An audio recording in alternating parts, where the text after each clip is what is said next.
All right, so Vicky Cool here is with Ronni Le Tekrø. How you doing, man? I'm doing fairly good. There's a war going on, but I'm hanging in there. Now, how close are you to everything? Norway is a neighboring country to Russia up north. We have a small border, but they've always been our friends, and never been threatening us in a sense. We're talking about the big bear, the Russians. It's got to be pretty crazy. I mean, for everything to be going on so close, does it get you worried at all, or? We can sense that this is about defending democracy, really. So when you see a guy like Putin with his dear friend Trump, it's the same face, right? Right. How incorrect is that today to be Putin's friend? Right? Yeah, I hear you, man, for sure. So it's all about democratic values, what's happening now. If Europe doesn't defend it, the next is going to be the US or South America, or, with that autocracy, dictator type of politics, some people choose to follow. So it's the hard truth, man. And the fights are going on. And they send a few thousand young guys back to Russia in coffins every day. Now, when you're that close, man, does it get you nervous? Do you think about getting out of Norway, or? No, not at all. Because obviously Russia is a threat for the US too. They can hit you guys with nuclear power in 7 hours. So we're all in this same shithole, right? Yeah, for sure. Yeah. So, on a brighter note, man, let's talk about Bigfoot TV, dude. I love the new album that you put out. Do you like it? Oh, that makes me so happy. Yeah, that's awesome, man. You're the second journalist I spoke to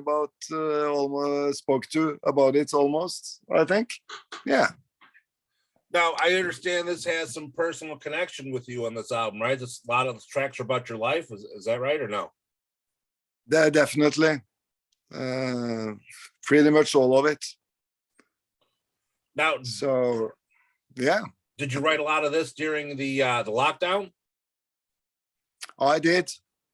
And I got my band in there, my solo band. We rehearsed these tracks and, developed it, the last, 8-9 months. So it was a good experience to kind of focus on the music for a change. Right? Yeah, definitely. Now, how's everything over there now? Are the restrictions ending? Are you guys allowed to go out and, the mandates are done and stuff like that there, or no? Yeah. I think the plague is over, pretty much. So it's fading out. That's typical. It's like the flu. When summer comes, those diseases disappear, don't they? So the plague's over for you now. World War III is coming in to take its place. Yeah. It's a perfect timing, right? You get over what? Everybody can have that feeling, Bigfoot TV. I've been watching a lot of TV too the last couple of years to make the days fly, and I guess all of us. But now it's real TV with the Ukraine shit, right? Right, for sure. That's got to be super frustrating, man. I mean, for the world to start looking good, you put out this awesome new record. You're thinking about touring. Things are starting to loosen up. Now all of a sudden, a war starts right next to you, and it's got to give you, Yeah.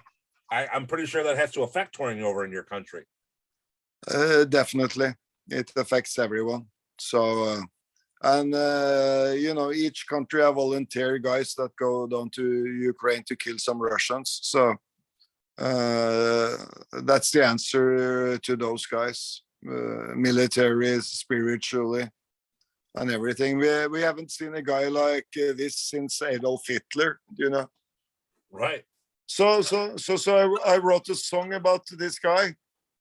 It's called "Put in My Ass." Put in my ass. There you go, man. So speaking of the tracks on Bigfoot TV, I mean, with them being about your life, what made you to start making almost a biographical record? I don't know, but it seemed to before this, it was all about kind of third person or somebody else's life, and then kind of. And you know, I'm not the lyrical king of the planets, but I have help from my American friend Tim Scott McConnell that can kind of launder the language a little bit. You know what I mean? Right. Wash it and make it, you know, believable. So I think I kind of, you know, pretty much explained, you know, how I feel, my current state of mind, and yeah. Now, this is the first album that you put out in 6 years as a solo project. What made you wait so long to put out a solo? Well, we did. I've did a few albums with you know, collaboration projects, but not solo stuff. It was about economy. It was about the plague. It was about personal issues. A lot of things, you know. But finally, I knocked out another, you know, a weird little thing. So when can we expect to hear the old Putin Your Ass track? Is that going to be a special You know, edition? Once it's done, you're going to be the first guy. I'm going to send it directly to you and a couple of my American friends. Do you know? Awesome, Peter. And I'm thinking maybe I should do it on Monday and send it to the Ukrainians so they can have a new national anthem. There you go, for sure. A little morale boost over there for them. Yeah. So, but you know, in Ukraine too, you have the same people like you and me, hard rock people, with their albums and their T-shirts, and they're the same as us. Do you know? Yeah, definitely. And imagine waking up with fucking like insane bombing, and they bomb civilians and hospitals and shit. You know, they have no fucking sense of decent warfare, right? No, that's crazy what's going on, for sure. Yeah. Right. Like 100 years ago, the guys, they met outside the cities and they were fighting against each other, right? Yeah. And after that, the civilians had to pay. Now, are you close enough where you can hear any of the bombings and stuff going on, or are you far enough away? No. Luckily, I'm like, if you get on the plane, I'm like 4 hours away on the plane. Okay. So right now you're relatively safe from But the Russian border is just 2 hours away. Oh, wow. 1.5 hour away, right? So we're following them closely, protecting the border and defending democratic values of Europe and the US, if I may add, right? Definitely, man. I support you on that 100%. Right. Now, this is going to be the 40th year anniversary for TNT, man. Is there anything special you're planning this year? I don't think, you know, we're talking TNT about making maybe a final tour or final album. So we're all talking, you know, it's been Corona, so it's been hard to kind of keep it together. But we're talking, and it's a good vibe. Now, with your talking, is Tony Harnell, is he in the mix on this album if it comes out, or no? We are in talks with Tony regarding the possibility of joining on the EP or final product, as well as a tour. You know, and obviously it won't necessarily happen in the US, but it will happen in Europe. And TNT, we have played, I think, 2 shows in the USA since 1990. Right? Right, yeah. It's been a while for sure. So we did steal the money from the Skid Rows and LA Guns and all those bands, right? Yeah, right. But we could have. So why? And maybe we will. Because I think TNT has a big following in Europe, and I think we have a big underground following in America. Oh, dude, you've been such an influence on so many different rock and roll stars here. I mean, you know, I'm pretty sure you've heard it from some big guys that said, "Oh my God, your styles got me into playing the way I do." I've heard it from a few, you know, but you know, and I'm humble regarding that. So yeah, I mean, definitely. I mean, if you did the States, I think you guys would do a huge tour over here, and people would love to see you. Yeah, I think that would be the final chapter, right? The end of the line. There you go. So, do you find it difficult going back and forth? I mean, you know, you and Tony have had so many different times where he's been in and out of the band. Is that hard to deal with? I mean, it's been various reasons for this, musical reasons, personal reasons. I don't want to go into details. All I can say that we're friends as of today, and David Bowie said it so brilliantly. He said, "It's happening now, not tomorrow, not yesterday." There right? You go, man. Right? Yeah, definitely. I mean, if you guys are talking now, yeah, I think those 3 sentences from David Bowie, that was the best thing ever said. It's happening now, not yesterday, not tomorrow. You can toss it around, but it's the right. For it's sure. The truth.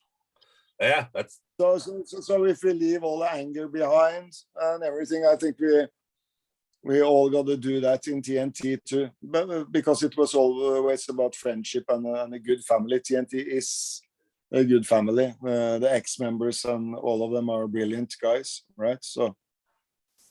Well, that's awesome, man. You know, like you said, it is a family, and families do fight sometimes. But you know, you put it all behind you and worry about what's going on right now. There you go. You know, I mean, I would love to see something new coming out of you guys for a 40-year project. Yeah, thank you. I will try to make my best. Before that, I will have to send you the demo of Putin My Ass. Right? Now, do you ever think? There you go, man. Do you ever think about how crazy that is? I mean, we're talking about a 40-year anniversary. I mean, that is a long time in rock and roll. Yeah, and TNT is one of the old hard rock metal bands. We were part of the new wave of British heavy metal almost, you know, so we don't have to defend ourselves, what we did or anything. We did it, and here we are. Don't you agree? Yeah, 100%. And we can still play those old songs really good, all of them. So what is your touring plans for this year? I know you're talking about doing some stuff, but I mean, is there restrictions now? I mean, I understand COVID, there was restrictions, but now with the war going on next year, is there places that are like, man, maybe we should be touring? Yeah. That doesn't affect Western Europe because Ukraine is in kind of Eastern Europe. So life is as usual here. Corona is fading out. The tourings, the concerts are opening up. I'm starting touring in April, May with my solo project, doing different stuff, you know. So all in all, I think the same thing is happening in America. It's, do you know? Right. Maybe we'll wake up to a new world. When was the last time you played a live show? Oh, that's not so long ago. I think a month or something. Okay, so you're doing stuff now. You've done stuff past. Yeah, so last year I did like 30 shows, but it was restricted audiences. Like you could have 200 people there, you know, and had to be separated and blah blah, you know. So it's been weird. It's been weird, but you know, I've been doing some gigs, keeping it alive, playing. That's awesome, man. I mean, it's definitely going to be a weird feeling to see a restriction in the crowd, like, you know, telling rock and roll fans you're not allowed to rock, man. You guys got to sit there and space out. Yeah, it's weird. Yeah, it's weird. It's like, yeah. No, I mean, the whole thing has been like the weirdest movie of all times, right? It could be done by fucking Francis Ford Coppola or something, right? Yeah, and it just keeps on getting weirder, am I right? Yeah. all the fears we had when we were young, they're coming alive now. Yeah, exactly. I mean, you know, you never thought about this stuff as a kid of, you know, world wars and plagues and stuff. Now they're just one right. after another. Yeah, so why did they fuck up this shit? Just one guy. One idiot. You know, I read something interesting on your Wikipedia. It says that you have a master's degree in witchcraft. Is that right? That's right. How did how does that come about? How do you I've always been a Wiccan.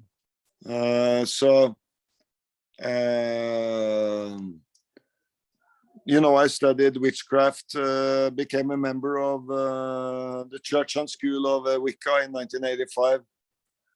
Did my studies with Yvonne and Gavin Frost, which were the leaders of Wicca at the time.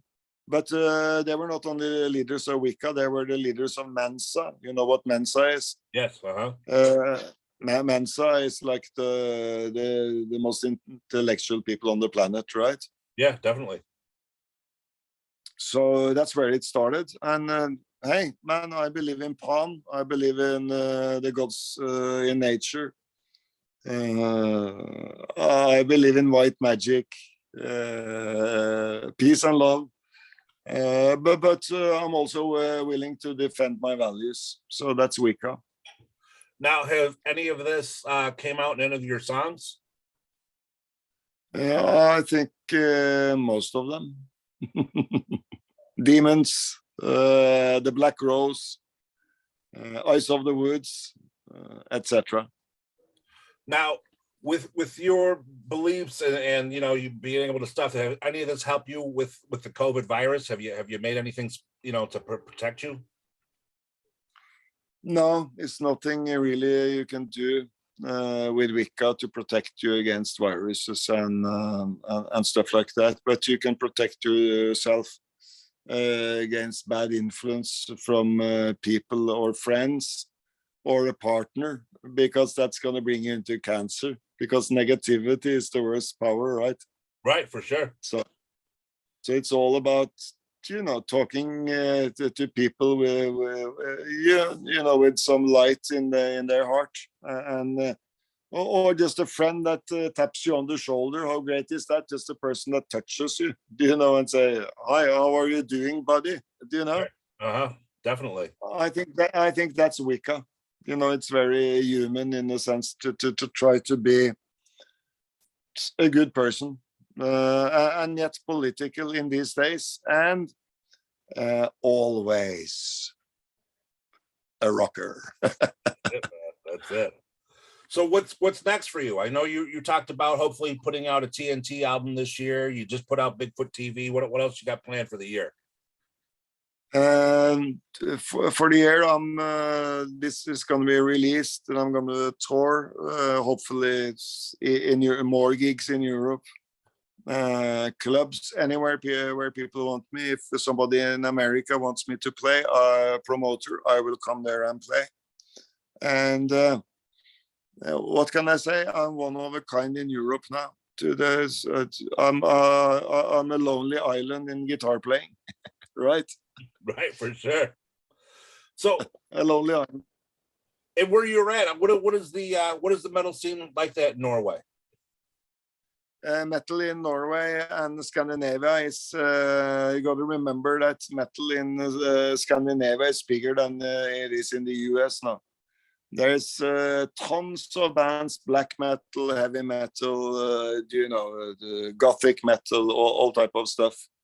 It's a big wave coming.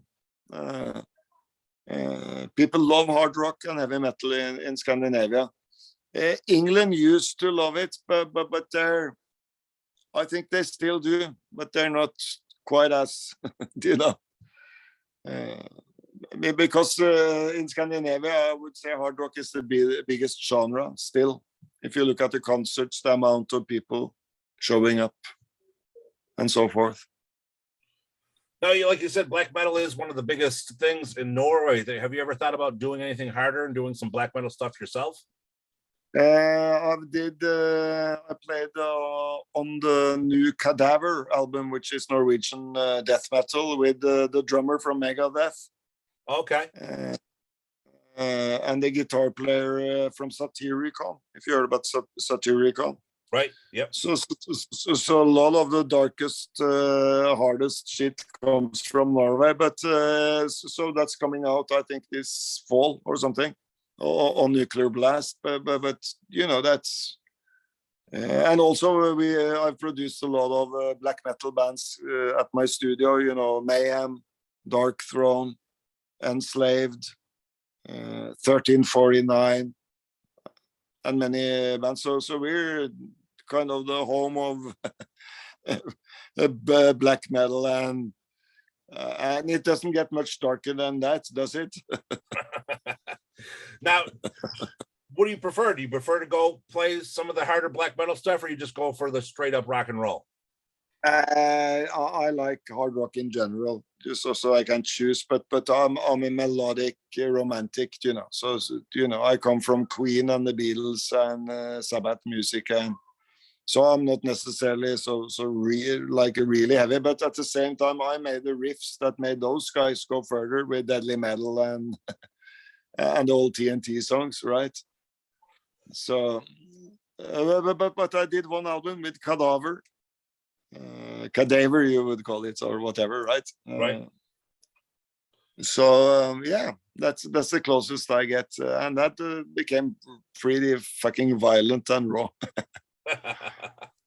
Now, out of all the people who said you were an influence, what meant the most to you? Like, what one rock star said, "Oh my God, you're the reason I do what I do"? Joe Walsh. Joe Walsh. American. Joe Walsh is my mentor. That's awesome. So that's number one. Now, people no one above.